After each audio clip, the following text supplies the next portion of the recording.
Welcome back to another episode of DDP. That's Davion Dante's podcast. I truly appreciate all of you joining me on this journey. Thank you for taking a brief moment of your time on this Wednesday afternoon.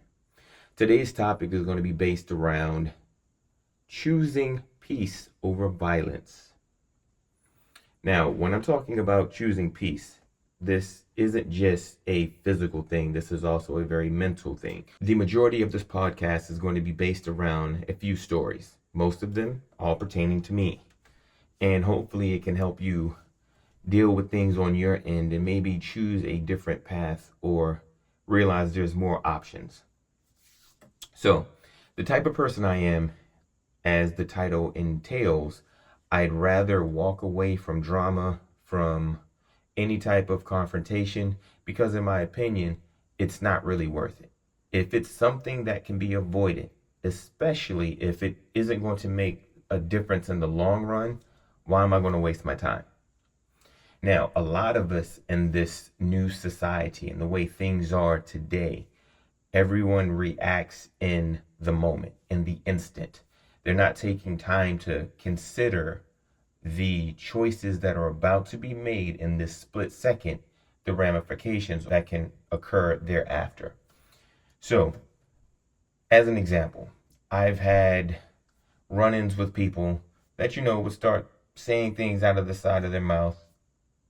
One in particular, this is when I used to manage a restaurant named Mora in Raleigh, North Carolina. I'm in the back, I'm doing some paperwork, and one of my servers comes in and says, "Yo, Davion, there's a customer up here and he's trying to scrap." That's just up my alley. No problem. Here I come. I get up front and this gentleman is up here and he's just being belligerent. "I can't believe this. Curse that. Blah, blah, blah. Curse, curse, curse." So again, this is a professional atmosphere. So I approach him and I said, "Excuse me, sir, what seems to be the problem?" He comes off with, "My effing problem is your people misplaced my GD credit card and all this and blah, blah, blah, blah, blah." And it took me back so quick. So I'm assuming you can see the microphone. I always try to have it framed up where you can. So if this is the gentleman, I've got some space in between us. But the minute he said that, my whole demeanor changed. The other person took over and he was already opening the door. So the minute he came out of his mouth with what he said, "I'm sorry, say again?" That initial approach was quickly halted. So now he goes from this to Mr. Rah Rah to Mr. Oh. What I'm trying to say is, what I'm getting at is this. A lot of people will come at you based on the surroundings that they're in or you are in. Meaning, if you're at work, someone typically will think they can come at you any kind of way. Speak to you however. And they're assuming because you have a work shirt on that you're just going to take it. What people fail to realize is we're all adults. And if you're a grown man, we are still men. I don't care what the name on this shirt would say. Believe me, you can catch the smoke. And this isn't trying to be violent, but this is just saying, look, if you want to approach me this way in the streets, what makes you think you can approach me this way just because I'm at work?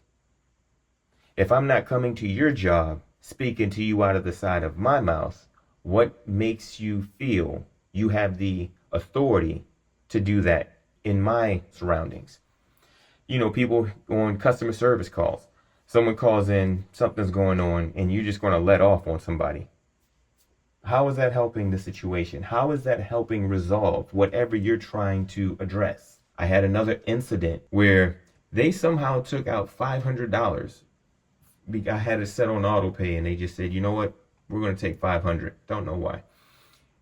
And so I called in. I said, "Look, this is what's going on. I'm just trying to get to the bottom of it and get my money back." The young lady on the other end says, "Wow, I've never experienced this before." I said, What's that? Someone trying to call in and get their money back?" She said, "No, someone calling in being polite, and it's because we overcharged you and you're not trying to curse me out or call me everything except a child of God." I said, "Well, allow me to stop you and ask you a question." She said, "Yes." I said, Did you in particularly take my money? And in particularly, I believe is incorrect. So did you, okay, were you the person that personally took my money out and this is your fault? She said, no. I said, okay, so why am I going to come at you any kind of way? Why would I not come to you in a place of understanding or trying to understand what's going on? Because as far as I know, you're the only one that I'm talking to at the moment. So I would assume you're the only one that can help me with my problem. Because of the situation, I took the information in and I still addressed it appropriately. I didn't come at this individual wrong. The one that came at me wrong got it right back. The same energy you're coming with, believe me, I'm going to give you. Another incident when I was working with AT&T, this was in Ohio at my Austintown store. Right beside the location was not a Gold's, but a Planet Fitness. So every lunch I would go over there and work out. On this particular day, I'm doing chest and I'm feeling really good about myself. I'm in there getting a good pump on. My assistant manager calls me and she says, yo, Davion, I apologize for calling you. You know, I would never hit you up while you're working out. What's going on? I have a customer over here. He's being really belligerent to me and he's condescending, talking down on me. He's making all the customers feel uncomfortable. And I said, I got you. I'll be right there. So stop my workout, head over to the store. I walk in and I peep my surroundings. I see old boy. I said, all right, I know who you are. I walk up to my assistant manager and I'm still in my tank top. So as I'm talking to her, I go ahead and put the AT&T shirt on. And I make sure she points to the gentleman. So I turn around, I'm looking at him dead in his face. I walk over, I said, excuse me, sir, what's going on? He says, are you the manager? I look down at my name tag, it says manager, store manager. So yes, I'm the store manager. What's going on? He says, your manager over there is whatever he called her. You know, she needs to be blah. I said, you know what? You can bounce. He said, excuse me? I said, you can go. Here you go. There's the door. Have at it. He said, you're not going to talk to me any kind of way. I said, no, I'm not. But what I am telling you is you can go. You're not going to be in here disrupting my store. You're not going to be in here disrupting or making my assistant manager feel a certain kind of way. She deserves respect, and that's what she's going to get. He starts calling AT&T. You know, I'm going to report you. I'm going to tell him about this store. I said, that's good. All right, cool. But you can do that outside. He was like, I'm going to call. I said, look, man, when you get him on the phone, and then I heard him because he had it on speakerphone. He said, your store manager. I said, it's Davion, and that's Davion. So you can get it right when you tell him what's going on, but you can bounce. He leaves. I'm not going to be talked to like I'm your child. I'm not going to talk to you like you're my child.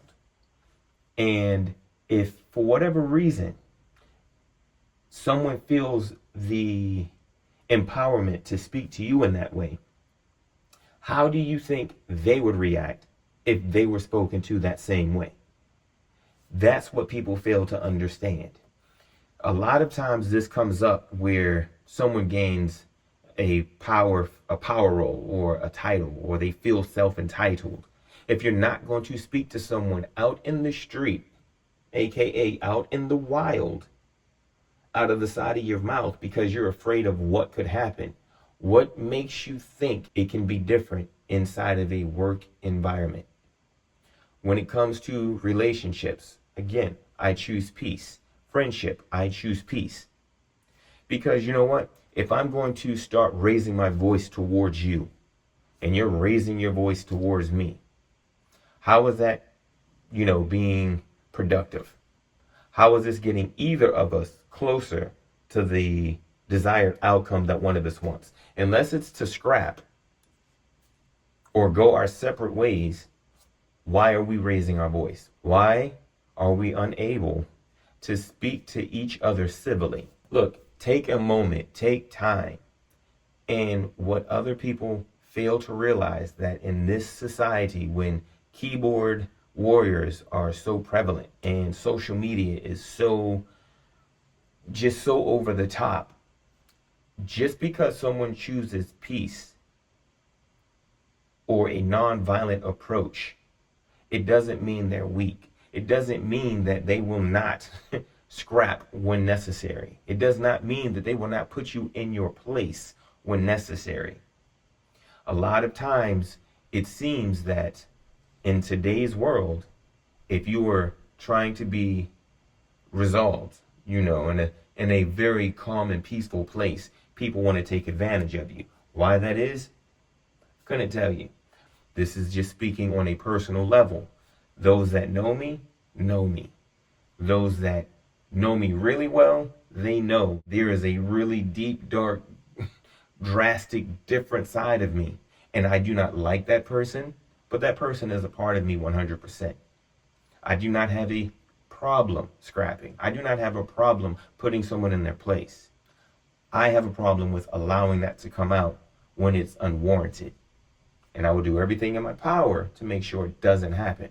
The choice you make right now will have a drastic impact on what happens next. It can be you say something wrong to your employer, you don't have a job. You can say something wrong out of the heat of the moment to your partner, and now you're single. You can say something wrong in the heat of the moment to the wrong person.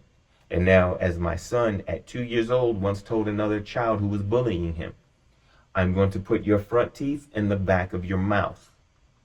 Trust me, you do not know what's going on in the next person's mind.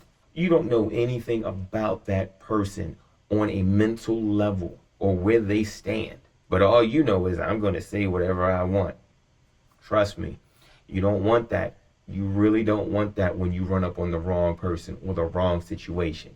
Your actions will always be your actions. We can't be out here saying, oh, well, this person hit me or this happened. Why did it happen? What spurred it? What did you say? What did you do? What were your actions that started this ripple effect? That's all I have for today. Hopefully it's made you think, do some self-reflecting. And as always, remember, today is the best day for you to be the best version, or should I say the greatest version of yourself. All right? I'll talk to you next Wednesday. See you then, 12 p.m. sharp. Peace. Oh, wait. One last thing. I have no idea, but did I mention like, share, and subscribe? If I didn't, please do so. That's Davion Don K's pod. Davion Don K. I don't even know my own name. Episode of Davion Dante's podcast. That's, wow, DDP. The ramifications or repercussions. I had another incident, that's not a word. What do you think? Or what do you, my gosh. Why cannot we talk? Oh my gosh. If you like the content, smash that, hit that, like, comment, share, and I'll say peace.